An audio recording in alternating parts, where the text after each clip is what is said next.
Olá pessoal, tudo bom?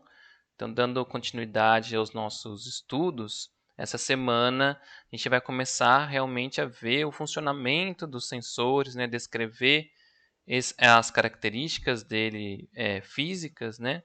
E também ver algumas aplicações desses sensores e exemplos deles, ok? Então, o primeiro tipo de sensor que a gente vai ter são os sensores resistivos. Eles são os mais básicos aí, né, que a gente pode utilizar. E eles utilizam da propriedade de alguns materiais alterarem a resistência elétrica deles de acordo com a grandeza a ser medida. Então, essa grandeza ela vai ser temperatura, ela vai ser distância, ok? A gente vai ver alguns exemplos aqui, mas primeiro a gente vai ver o funcionamento básico deles e como que é a conexão elétrica que você tem que fazer para conseguir fazer a medida corretamente, ok?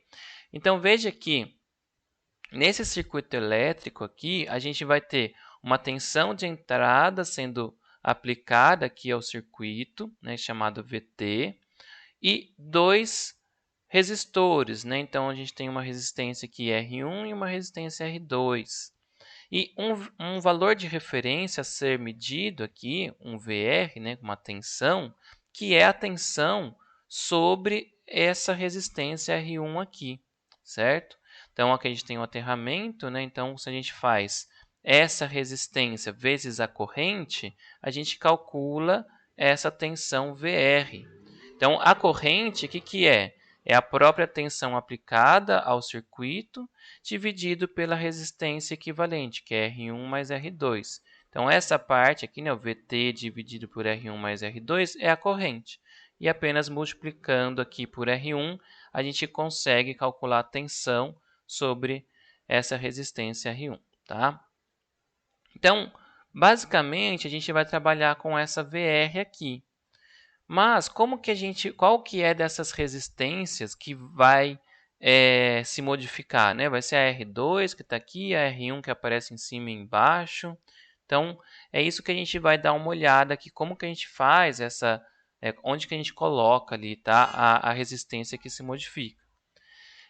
Então, vamos analisar para uma variação epsilon. Então, essa resistência, né, ela vai variar um pouco, uma pequena variação no R1. Então, a gente somou esse epsilon no R1 aqui na equação anterior, certo? Então, R1 mais o epsilon em cima e R1 mais epsilon aqui embaixo. Só que o que acontece, né? Aqui embaixo a gente está somando R1 com R2. Então, a gente pode dizer que o R1 mais o R2 é muito maior que o epsilon, ok? Então, o R1 mais R2 muito maior que o epsilon. Então, o epsilon ele é desconsiderável, ok? Então, se a gente pega 100, 100 ou 101, praticamente a mesma coisa, né? A gente não vai ter uma mudança muito grande na nossa conta, no nosso resultado. Então, a gente simplesmente tira o epsilon aqui do denominador. E aí faz a distributiva aqui. E aí a gente vê que fica uma constante multiplicando o epsilon mais uma constante. Isso aqui é uma reta, né? Então, a gente linearizou fazendo essa remoção aqui do epsilon de baixo. Ok? Temos uma aproximação linear. O que precisa ser tomado cuidado aqui é os valores de R1 mais R2. Por quê? Os valores de R1 mais R2 aqui, eles vão ditar qual que é a sensibilidade do seu sensor. Então, veja que tenho a tensão dividido por R1 mais R2 que multiplica o epsilon. Então, na hora que a resistência mudar, ele vai, né, mudar ali nessa minha tensão de referência. Se esse valor for muito pequeno, então, ou seja, o R1 mais R2 muito grande, eu vou ter uma pequena variação, né, para uma grande variação aqui no epsilon. Então, vou ter uma pequena variação na minha saída para uma grande variação no meu epsilon se a minha sensibilidade for pequena, por conta da escolha desse R1 mais R2 muito grande. Ou seja, o que eu estou falando aqui?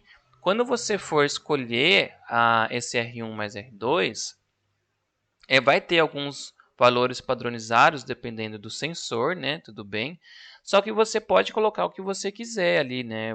Você vai ter uma escolha.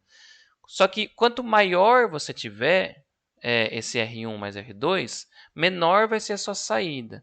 E aí, cada vez menor a sua saída, fica mais difícil de você ter uma resolução interessante, né? Porque se você tem a mesma resistência, né, variando de 10 a 20 ohm, né? Estou chutando aqui, é um exemplo super, né, arbitrário, tá? 10 a 20 ohm.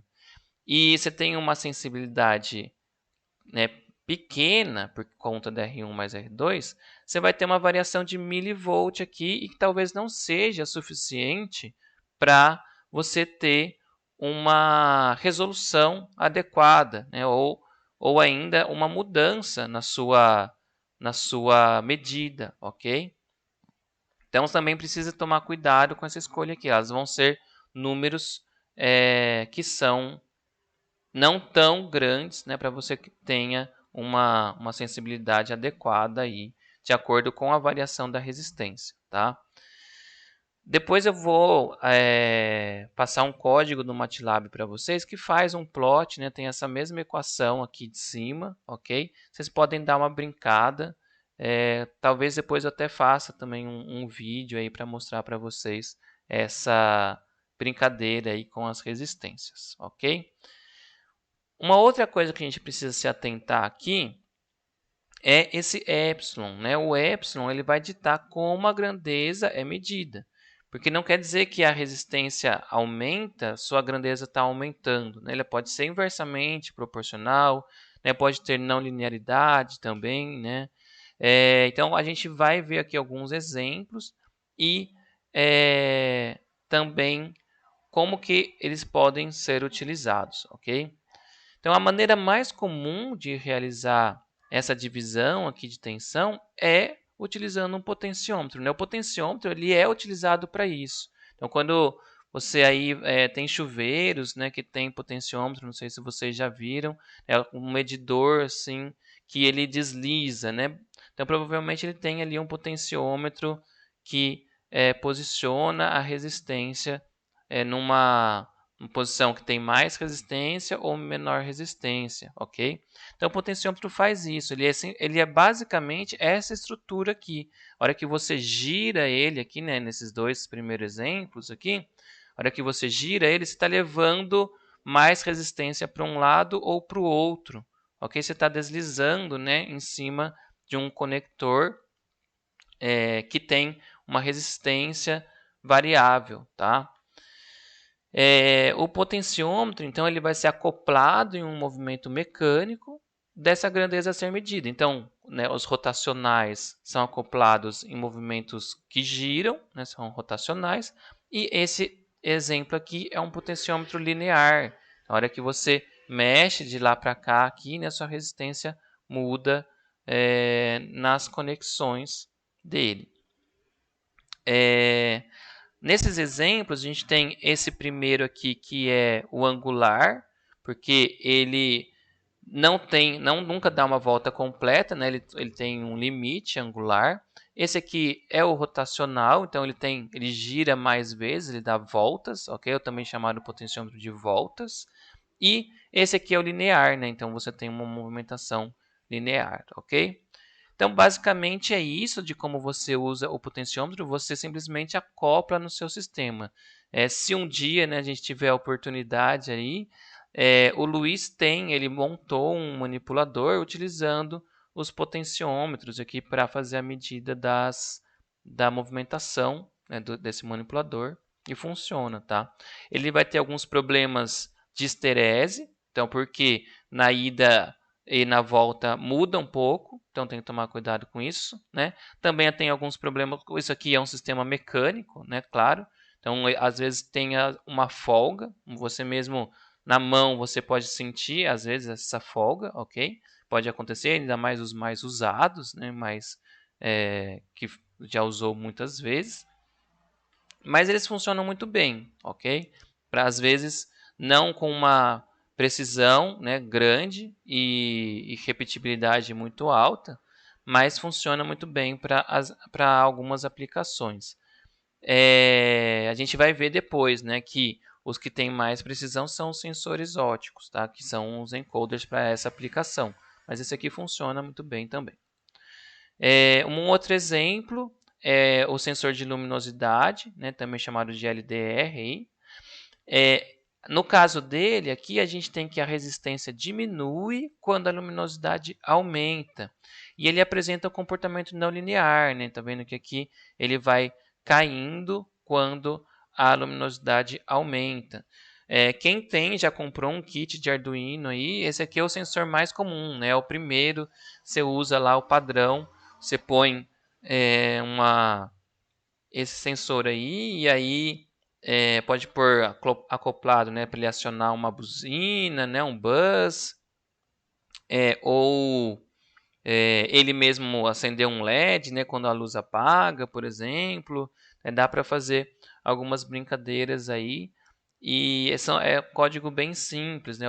É o exemplo do Arduino, você consegue só baixar ali e fazer funcionar, tá? É bem legal quem tiver a oportunidade aí de comprar um kitzinho, né, e fazer essas brincadeiras, vocês acabam aprendendo bastante sobre como o funcionamento real aí desses sensores, né?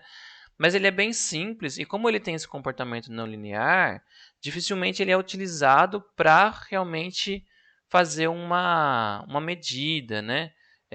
Então, às vezes você vai colocar um limitante. Então, se ele está para baixo da média, ele vai acender uma luz, né? Alguma coisa assim. Se ele está acima da alta, né? Ele vai fazer dessa média aqui, né? Se está nessa alta, ele vai fazer alguma outra coisa, né? Então, você vai ter algumas referências aí, mas não fazer uma contagem realmente, né? Porque não vai ter como fazer isso por conta da não linearidade e também por conta, né, que às vezes não faz sentido. Você vai botar só uns limitantes aqui e aí colocar algumas ações se ele atingiu ou não esse limitante, ok?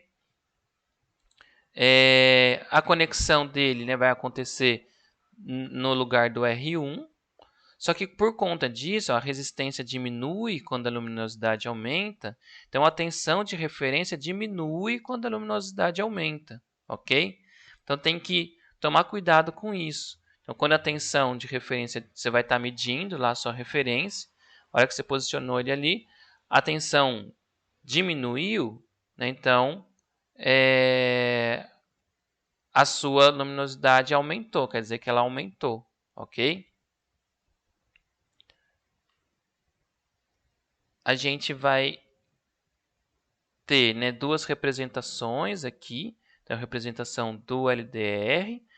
Ele pode aparecer, né, dessa forma ou dessa forma, sempre com as setinhas aqui, né, demonstrando a luminosidade.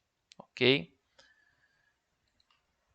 Agora o próximo é o termistor. Então, vocês já devem ter ouvido falar também, né, do termopar. Né? O termistor é uma outra coisa. Então, o termistor é uma coisa, o termopar é outra, tá?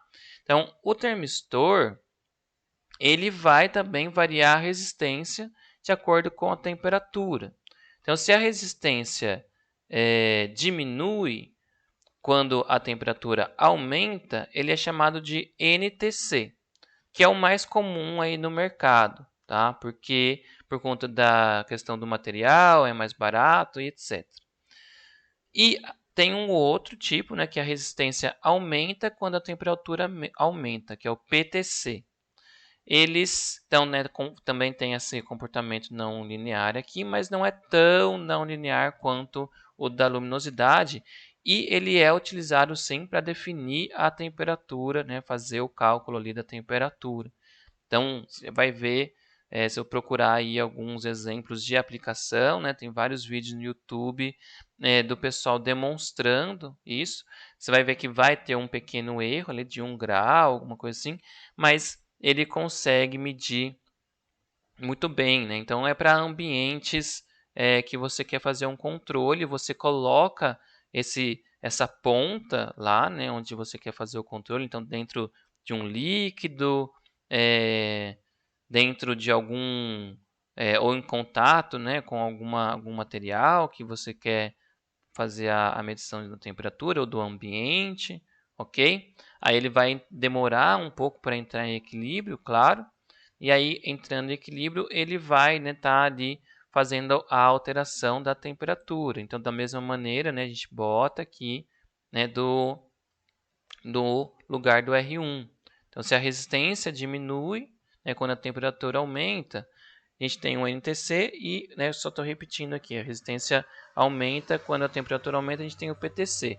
Eu esqueci de comentar, né, o PTC ele é melhor do que o NTC, tá? Você vai ver que ele vai ter uma precisão maior e por conta do comportamento não linear dele aqui, a gente tem que tomar cuidado nessa conexão aqui. Então, a gente pensar, se você vê o datasheet certo, né, ele vai ter ali como fazer esse cálculo da temperatura, se dá para você fazer uma aproximação linear, tá? Então, ele vai ter isso para você no datasheet. E a representação dele é assim, né? Então, por isso que a gente está aqui dessa maneira, ok? Então, desse vídeo é isso. Eu vou entrar agora em outros 2 exemplos que também são sensores resistivos, tá? Até mais, pessoal.